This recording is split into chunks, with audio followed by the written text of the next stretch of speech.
There was something so pleasant about the play. Even your emotion had an echo with so much space.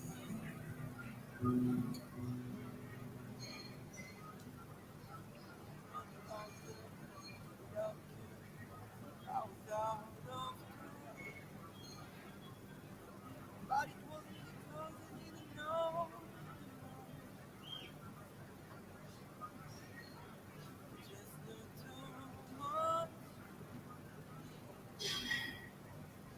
Does that make me crazy? Does that make me crazy?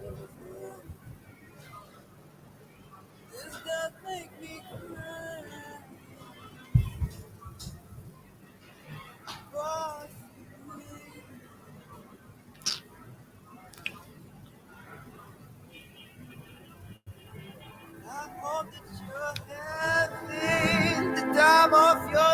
Hello, everybody. Happy Thursday.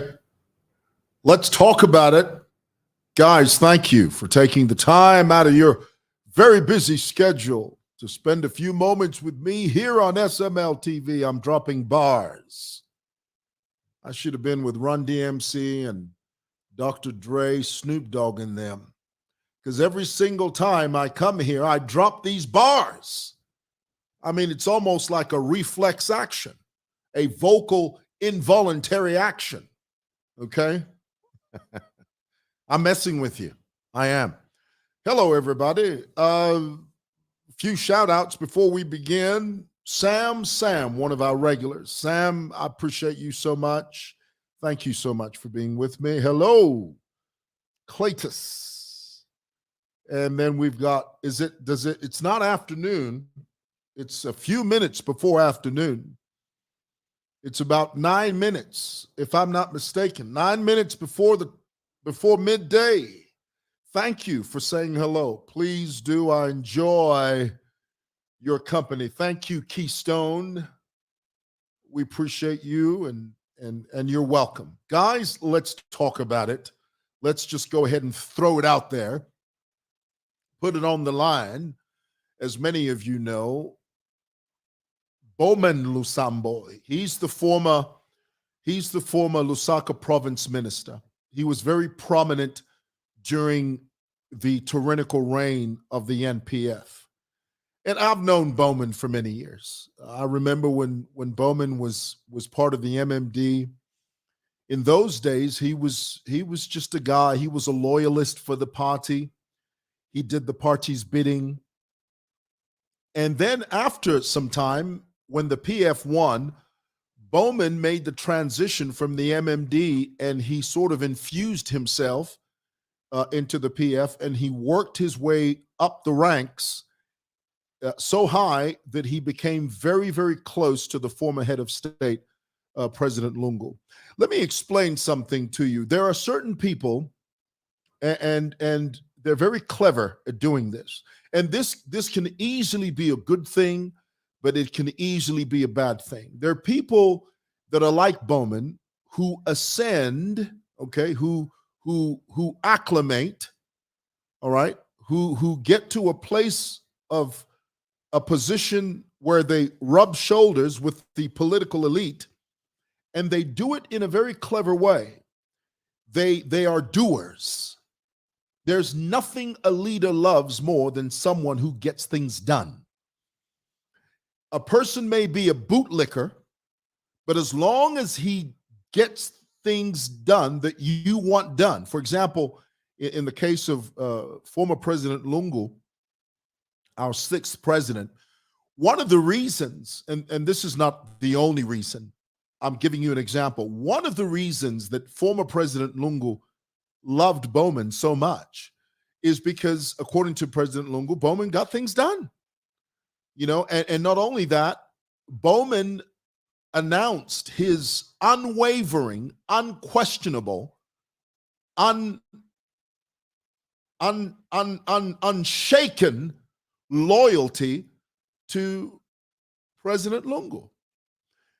In America, they call them yes men. Have you ever heard of that? Ever heard of a yes man? A yes man is someone who always says yes to the boss, even if the boss is wrong. Yes, sir. Yes, sir. Do this. Yes, sir. Go there. Yes, sir. Go and see. Yes, sir. In America, they call them yes men. Okay. Now, by Bowman's own admission, Bowman, remember when the PF was in power, Bowman would come on television and social media, and he would always declare and talk about how President Lungu is your president, he's my president, he's our president. Another time he said, I am a bootlicker. I am the #1 bootlicker. Now, this relationship is a very symbiotic relationship. It's not one-sided.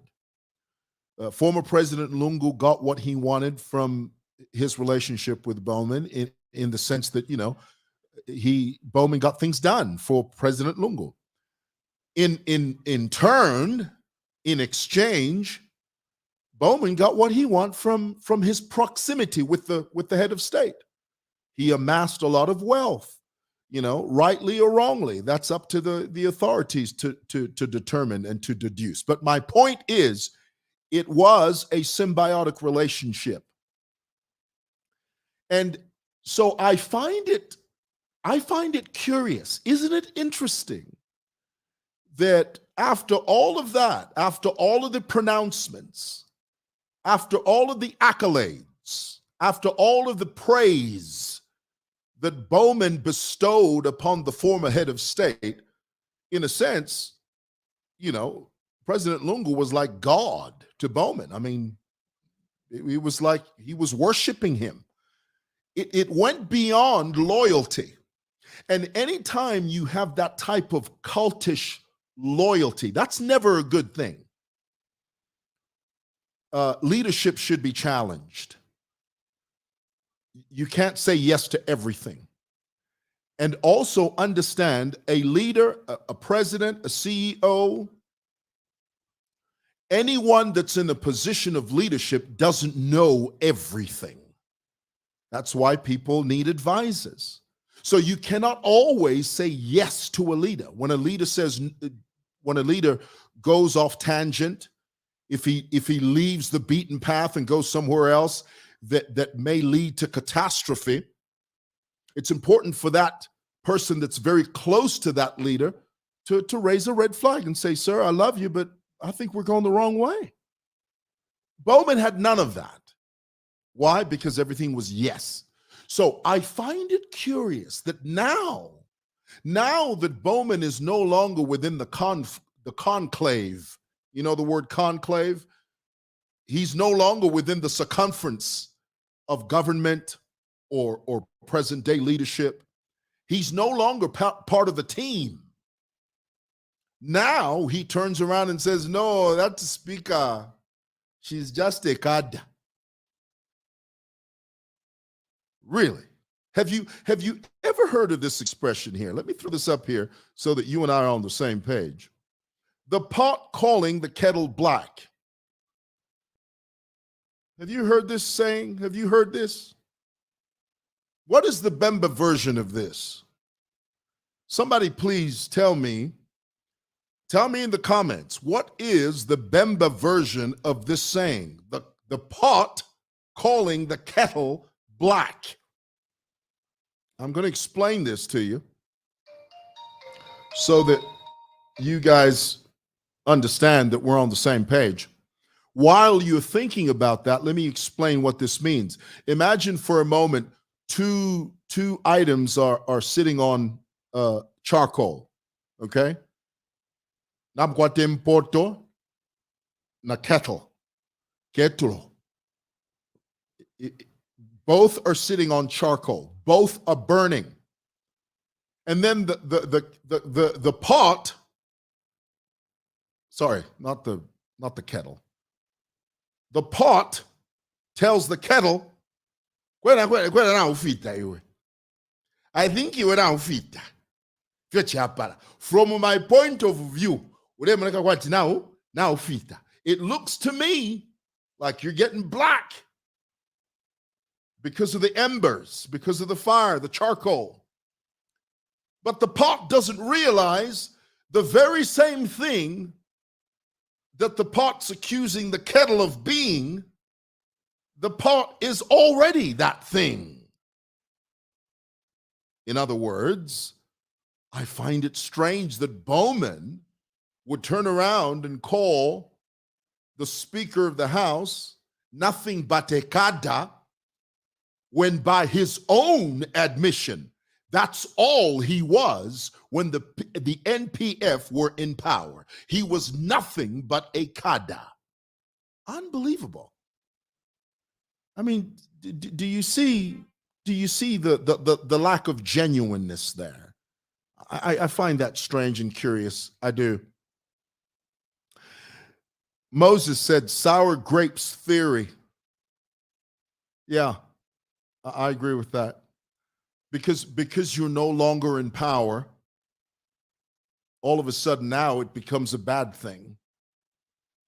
And I just, I cannot, sometimes I can't wrap my brain around it.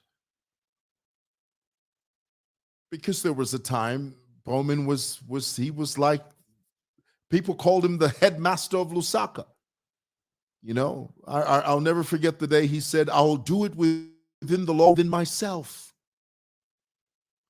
And it reminds me of that saying, power corrupts, but absolute power corrupts absolutely. That's what happens when you give someone full, unfettered, unchecked, unhindered power. They become so powerful that they feel they're answerable to no one. Power corrupts, but absolute power corrupts absolutely. There's employment there, you are just hearing. All right. Okay. All right. Somebody says that's the Bemba equivalent.